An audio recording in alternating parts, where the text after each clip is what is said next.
Bienvenidos sean todas y todos a esta presentación, donde les estaremos hablando sobre las éticas antiguas de la felicidad en la asignatura de Ética Profesional. Esta exposición está conformada por este dúo de Nicole Urbano y Priscila Lucas, quienes nos estaremos presentando todo. Somos estudiantes del ISFODOSU, recinto Juan Vicente Moscoso, ubicado en San Pedro de Macorís. Estamos cursando nuestro sexto cuatrimestre en la licenciatura Educación Primaria de segundo ciclo. Antes de hablar de lleno de lo que es la ética antigua de la felicidad, primero hablaremos un poco de Aristóteles, quien fue que sustentó esta ética. Este fue un filósofo realista que tenía como pensamiento que vivimos en un mundo en donde solo conocemos sombras de una realidad que va más allá de nuestro alcance inmediato, y está constituidas por grandes ideas como el bien, la verdad y la belleza. La ética antigua de la felicidad de Aristóteles se centra en el concepto de eudaimonia, que se traduce como felicidad o florecimiento. Según Aristóteles, la eudaimonia es el mayor bien humano y se logra mediante el cultivo de la virtud y el cumplimiento del potencial humano. Ahora bien, después de esta introducción ya tenemos una idea de lo que es la ética antigua de la felicidad, pero nosotros no queremos que se queden con una idea, sino con una gran comprensión, así que ahora comprenderemos paso a paso y vamos a citar esta frase. Tanto el burgo como los cultos piensen que vivir bien y obrar bien es lo mismo que ser feliz. Aristóteles se propuso enseñar la forma de acercarnos a un bien alcanzable, es decir, el auténtico fin de la vida humana. En la filosofía aristotélica, formuló que el fin del hombre es ser feliz y que todo lo que nosotros hagamos es con la finalidad de ser feliz. Pero teniendo en cuenta la eudemonia, lo que mencioné antes, es decir, la vida buena o la buena vida como la fuente de las virtudes morales. La felicidad aristotélica es la autorrealización de uno mismo, primordialmente transitoria. Esta se debe a momentos felices, pero para ser feliz, ¿es necesario sentirse feliz? ¿Qué pregunta, eh? Aunque no es del todo cierto, pues el libro no menciona que para ser feliz debe de haber más elementos indispensables para lograrlo. Ahora bien, respondiendo a esta pregunta, para ser feliz, ¿es necesario sentirse feliz? Según Aristóteles, para ser feliz es necesario no solo sentirse feliz, sino también vivir una vida virtuosa y actuar de acuerdo con la virtud. El bien no lo conseguimos viviendo de cualquier forma, ni mucho menos intentando satisfacer cualquier tipo de deseo. Según Aristóteles, más bien en su ética nos enseña a seleccionar los deseos que son correctos y separarlos completamente de lo que no nos conviene para vivir de los inconvenientes. En la ética aristotélica podemos ver los bienes del alma, que son los más importantes e internos a nosotros. Ahora bien, ¿a qué se refiere Aristóteles cuando habla de los bienes del alma? Se refiere a las virtudes y habilidades que contribuyen al florecimiento y la felicidad en los humanos, es decir, la sabiduría, la valentía, la empatía y la justicia. Los del cuerpo, la salud y la belleza. Aristóteles se refiere a cosas que contribuyen al bienestar físico, la salud del individuo como la comodidad física. Cabe destacar que estos deben ser subordinados de los bienes del alma, es decir, como dije antes, de las virtudes y habilidades internas que contribuyen al crecimiento humano, los bienes externos. La riqueza, la nobleza, el éxito. Aristóteles se refiere a aquellos aspectos materiales y externos a la persona como la riqueza y el estatus social, la fama y otros bienes. No son considerados como centrales para alcanzar la felicidad genuina según la perspectiva aristotélica. Sin embargo, cada uno de ellos, de una manera u otra, conforma el modo de vida cuando bueno como pleno. Cabe destacar que si no tenemos salud, ni belleza, ni prosperidad, ni tampoco tenemos dinero, ni reconocimiento público, de igual manera, si no tenemos virtud, pero si tenemos salud o belleza, tampoco tendremos felicidad. En la ética aricomaco es donde se establecen las principales ideas y donde se reflexiona sobre los fines de la existencia humana. Según el texto, estas ideas se vinculan con la vida feliz, a la ética o vida virtuosa según Aristóteles. Ahora sí, volvemos al argumento principal de la cita que cité antes, por si no se recuerdan, aquí está. Todos cultos e incultos piensan que ser feliz y obrar bien es lo mismo. El libro nos da una distinción entre los sabios y los ignorantes, y dicen que los sabios saben dónde se encuentra la felicidad. Citamos y dice, sobre lo que es la felicidad discuten y no lo explican del mismo modo de los burgos y los sabios. Para que no nos confundamos, la noción de burgo se refiere a la opinión común o general de la sociedad en contraposición al conocimiento filosófico y ético que se obtiene a través de la reflexión racional y búsqueda de la felicidad. Entonces, lo que quiere decir esto es que diferentes personas tienen diferentes opiniones de lo que a esto se refiere.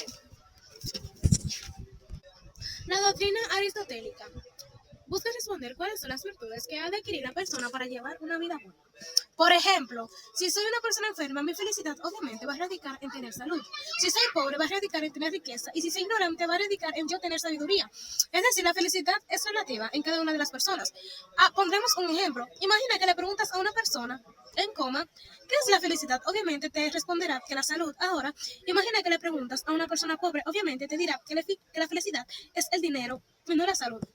En esto, remontamos la pregunta que define la doctrina aristotélica, y eso explica las virtudes que ha de adquirir la persona para llevar una vida buena, aunque como dice la lectura, no existe algo concreto para responder esta pregunta.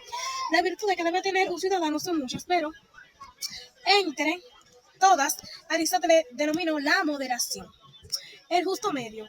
La virtud es la fuente de las mejores acciones y pasiones del alma. Esta es capaz de disponernos a realizar los mejores actos y obrar bien.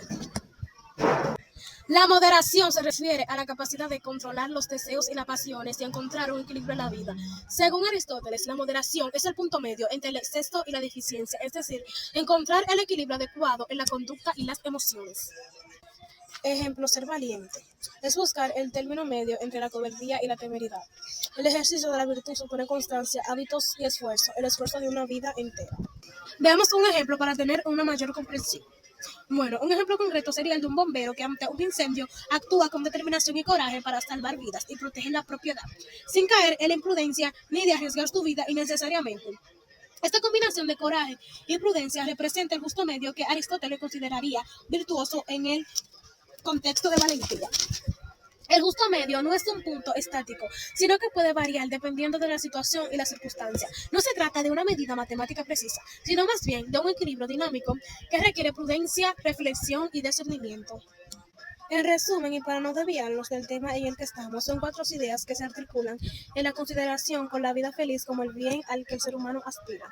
En la primera idea encontramos el tratar de la vida feliz, que consiste en actuar de acuerdo a la virtud, que es la actitud racional y específica del ser humano, es decir, obrar bien y mucho mejor. Los bienes materiales del cuerpo y los externos son necesarios en la vida virtuosa. Justo medio, como definición de la virtud, donde la vida feliz era la moderación de los deseos. El bien individual se consigue cuando se busca el bien colectivo, lo que refleja el concepto de justicia y solidaridad en la vida humana. Según Aristóteles, la felicidad individual está intrínsecamente con el bienestar de la comunidad en su conjunto. Ahora bien, según la ética antigua de la felicidad, solo los virtuosos eran capaces de tomar decisiones importantes en su vida y saber hacia qué fin deciden dirigirla. Por supuesto que este dicho puede ser con un fin bueno. Lo que carece de esa virtud van a fracasar totalmente porque tienen caminos con objetivos moralmente malos. La deficiencia de la ortodoxia sobre la autodeficiencia tenía muchas discusiones en la ética antigua. Dicha discusión se remontó en los ideales de vida que mi compañera profundizará más adelante. Nos remontaremos a esa pregunta. Para ser feliz, ¿es necesario tener virtud? Teniendo en cuenta que este nos ayuda a tener buenos actos como una buena condición necesaria para la vida plena. Según Aristóteles, no se puede ser feliz a su plenitud. Debemos tener más virtud para poder serlo. Ahora bien, continuando con esta enriquecedora exposición sobre las éticas de la felicidad. En fin, ¿qué es la felicidad? O la felicidad, ¿qué es para Aristóteles? Para Aristóteles, la felicidad es el fin último de la vida humana. La defiende como una actividad del alma, de acuerdo a la virtud. Es decir, no se encuentra en los placeres pasajeros o en los bienes materiales, sino en vivir la vida, en vivir una vida virtuosa en sí. La teología es el concepto central de la filosofía de Aristóteles, pues él sostiene que todas las cosas naturales tienen un fin o un propósito determinado, así como las semillas germinar, crecer hasta convertirse en plantas, las aves volar o los ojos ver. Aristóteles en su filosofía también mencionaba la eucrasia, que se refiere al equilibrio justo medio entre dos vicios opuestos. O sea, ¿qué es esto? Es decir, un componente clave en la vida o en la misma virtud. Por ende, es esencial para poder alcanzar la felicidad. Se mencionaba también en otro término de la misma filosofía de Aristóteles que la elección deliberada o decisión racional que procede a una acción después de un proceso de deliberación, esto también implica la búsqueda de la felicidad, el razonamiento, que es una persona analizando las diferentes opciones disponibles y las mismas consecuencias de cada una, o su mismo deseo o voluntad. Es decir, los medios que yo utilizo para yo ser feliz o ser virtuoso. Se puede dar a entender que Aristóteles O sea que para Aristóteles la felicidad es una actividad o un estado como uno mayor. Creer que cuando decimos que nos referimos a ser feliz, es estar bien, estar cómodos, estar alegres, pues es simplemente un estado. Pues no, este puede cambiar. Entonces para Aristóteles esto mismo es incorrecto. Diferencias entre la felicidad aristotélica: hedonismo y eudaimonismo. El hedonismo define la felicidad como la búsqueda del placer. Aristóteles, como también decía anteriormente, consideraba el placer es un bien secundario, pero no es el fin de la vida. El eudaimonismo está centrado en la felicidad individual, como Aristóteles también consideró la importancia de la vida en la sociedad y la participación en la comunidad. ¿Qué nos hace diferente a los demás? Algo importante que Aristóteles decía que nos hace diferente unos a los otros o también a los demás es el mismo caso de los animales y las plantas. Como él mismo mencionaba, que la alimentación es algo que ambos hacen. Es decir, tanto las plantas como los animales se alimentan. Entonces, ¿qué lo hace diferentes a nosotros? Es la racionalidad, la cual está dividida en diferentes partes, como el grado del cuerpo o como cuando el cuerpo está enfermo. Ese puede ser feliz. O si el alma estaba o está mal y vamos a tener malos pensamientos, entonces no seríamos o no podríamos ser felices. Entonces también había unos valores externos, dígase la riqueza, la pobreza, entre otros. Entonces lo que dice Aristóteles es que aunque en menor manera tienen valor, pero estos mismos trabajan en lo que es el feliz, o también estar en plenitud. Como les hablaba anteriormente sobre los hedonistas y el sentido de la vida, simplemente está en encontrar el placer y evitar el dolor. Solo eso, así sin más. Ellos decían que cuando no sentíamos dolor, ya uno entonces por eso alcanzó la felicidad, ya que los placeres mismos tenían la virtud de alejarnos de lo que era el dolor y que gracias a eso podíamos alcanzar la felicidad absoluta. Algunos términos son genéricos, es decir, relativos, que habían unos que eran naturales, como el mismo caso de tener hambre, tener frío, calor, sentir sueño o incluso cansancio. También estaban lo que eran naturales pero innecesarios, como la belleza, cosas materiales, o otros sumamente innecesarios, que son la riqueza, la acumulación de cosas, y cosas que están de más, por así decirlo también.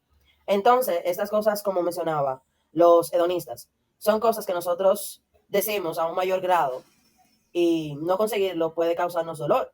Entonces, si provocan dolor, no nos lleva a la felicidad. Es decir, como cuando tú quieres algo, lograr algo o hacer algo que te produce tristeza, tú no eres feliz porque no conseguiste eso que tú querías o que te estabas proponiendo hacer. Entonces, eso se dice como que a través de ese mismo dolor, entonces tú no tienes la felicidad. En uno de los videos que nos fueron facilitados, hablaban de los cínicos. Los cínicos eran una escuela de filósofos fundada en Atenas en el siglo IV a.C. Los cínicos creían que la vida virtuosa consistía consistía en vivir una vida de acuerdo a la naturaleza, o lo que significaba rechazar las convenciones sociales y los lujos materiales. Creían que la felicidad se podía encontrar en la vida simple o libre de deseos. Ahora bien, dando una conclusión sobre qué son las éticas de la felicidad, como estuvimos viendo en todo el proceso de esta exposición, las éticas de la felicidad abarcan diversas perspectivas sobre la relación entre la moralidad y la búsqueda de la felicidad. Estas perspectivas ofrecen diferentes ideas sobre el significado de la felicidad, cómo alcanzarla y su relación con la misma vida virtuosa. Entonces decimos que la felicidad es un estado pasivo, o sea, no es un estado pasivo, sino una actividad, pues la felicidad se logra a través de la acción, el desarrollo de las virtudes y la búsqueda de una vida significativa. Tampoco la felicidad no se reduce al placer, pues la felicidad no se limita a la satisfacción sensorial, sino que invoca aspectos como la razón, la bondad, la justicia y el desarrollo personal. La felicidad está también relacionada con la virtud. Vivir una vida virtuosa de acuerdo a los valores morales es fundamental para alcanzar una felicidad. La felicidad no es individualista. La felicidad no se puede alcanzar de forma aislada, sino que implica la conexión con otros, la participación en la comunidad y la construcción al bien común. Nada, hasta aquí nuestra exposición. Espero que les haya gustado y que haya sido de su agrado, que hayan aprendido mucho con nosotras sobre qué son las éticas de la felicidad. Gracias.